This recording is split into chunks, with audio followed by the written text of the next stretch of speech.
हिमाचल में 14 महीने पहले पूर्ण बहुमत हासिल करने वाली कांग्रेस पर आज सरकार गंवाने का संकट मंडरा रहा है। हालांकि विधानसभा का सत्र पूरा होने की वजह से सरकार जाने का संकट करीब 3 महीनों के लिए टल गया। उधर पार्टी के आधा दर्जन से ज्यादा विधायक और मंत्री इसके लिए सीधे सीएम सुखविंदर सिंह सुक्खू की वर्किंग स्टाइल और मिसमैनेजमेंट को जिम्मेदार बता रहे हैं।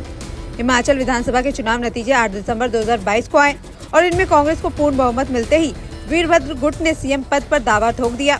स्वर्गीय वीरभद्र सिंह की पत्नी और हिमाचल कांग्रेस प्रमुख प्रतिभा सिंह खुद इसकी अगुवाई कर रही थी। दूसरा धर्रा प्रियंका गांधी के करीबी और वीरभद्र के विरोधी रहे सुखविंदर सिंह सुक्खू खुद को प्रोजेक्ट कर रहा था। 4 दिन यानी 8 से 11 दिसंबर चली रस्साकसी के बाद हाईकमान ने सुक्खू को सीएम बनाने का फैसला लिया।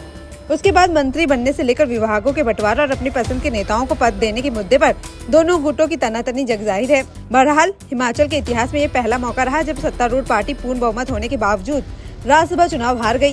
बीजेपी ने सीएम के प्रति कांग्रेसी विधायकों की नाराजगी को देखते हुए बहुमत से 10 विधायक कम होने के बावजूद महाजन को राज्यसभा चुनाव में उतारा और क्रॉस वोटिंग के बूते उन्हें जिताने में कामयाब रही। राज्यसभा चुनाव में मुख्यमंत्री से नाराज कांग्रेस के 6 और 3 निर्दलीय विधायकों ने बीजेपी कैंडिडेट के हक में क्रॉस वोटिंग की।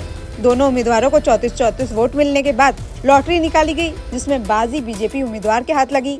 ऐसे में चलिए जानते हैं कि वो कौन सी 5 वजह है जिनके कारण ये संकट खड़ा हुआ।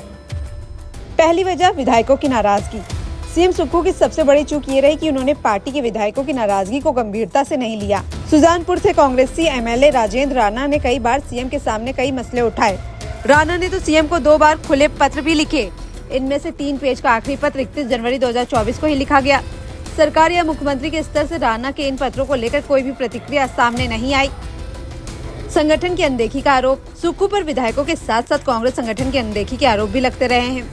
प्रतिभा सिंह ने एक बार नहीं बल्कि कई बार ये मामला हाईकमान के सामने उठाया है।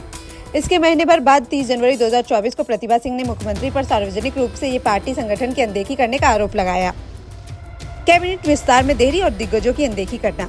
12 दिसंबर 2023 को जिन 2 विधायकों को मंत्री बनाया गया उन्हें 1 महीने तक पोर्टफोलियो ही नहीं दिया गया।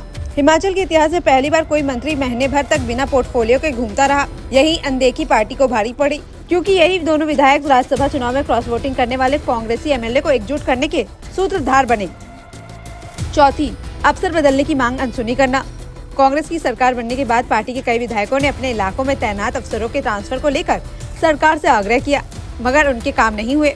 विधानसभा चुनाव प्रचार के दौरान व्यवस्था परिवर्तन का नारा देने वाले सुखविंदर सिंह सुक्खू ने लंबे समय तक ना तो कोई मुख्य सचिव या डीजीपी को हटाया, न ही जिलों में डीसी बदले। इससे विधायकों और पार्टी वर्करों में नाराजगी बढ़ती चली गई। 5वां, सरकार में खास गुट को तवज्जो। सुक्खू के सीएम बनने के बाद सरकार में ज्यादातर नियुक्तियां एक गुट से जुड़े लोगों की हुई। मनमाने तरीके से कैबिनेट रैंक बांटे गए। कांग्रेस विधायक राजेंद्र राणा ने इस मुद्दे को उठाते हुए कहा था, बिना चुनाव लड़े कैबिनेट रैंक पाने वाले लोग जनता की ओर से चुने गए विधायकों को दबाने का प्रयास कर रहे हैं। पूर्ण बहुमत के बावजूद राज्यसभा चुनाव में कांग्रेस कैंडिडेट की हार और बुधवार को विधानसभा में हुए हंगामे के बाद सबसे बड़ा खतरा सीएम सुखविंदर सिंह सुक्खू की कुर्सी पर माना जा रहा है। क्रॉस वोटिंग करने वाले कांग्रेसी विधायक कह चुके हैं कि नेतृत्व नहीं बदला तो वो त्याग पत्र भी दे सकते हैं। कुल मिलाकर कांग्रेस हाईकमान के पास भी ज्यादा विकल्प नहीं बचे हैं। विधानसभा में बजट पास करवाकर पार्टी अब किसी भी तरह हिमाचल में अपनी सरकार को बरकरार रखना चाहेगी, फिर चाहे इसके लिए सीएम बदलना ही क्यों न पड़े। हालांकि इससे पहले बागी विधायकों की सदस्यता खत्म करने के विकल्प पर भी मंथन चल रहा है, ताकि पार्टी के घुटने टेक देने का मैसेज जनता के बीच जाने से रोका जा सके। नमस्कार, मैं हूं मानक गुप्ता। अगर आपको हमारा ये वीडियो पसंद आया हो तो इसे लाइक और शेयर जरूर करें, और हाँ, हमें सब्सक्राइब और फॉलो करना ना भूलें, ताकि आप देश और दुनिया की कोई खबर मिस ना करें। तो जुड़े रहिए हमारे साथ और देखते रहिए न्यूज़ 24।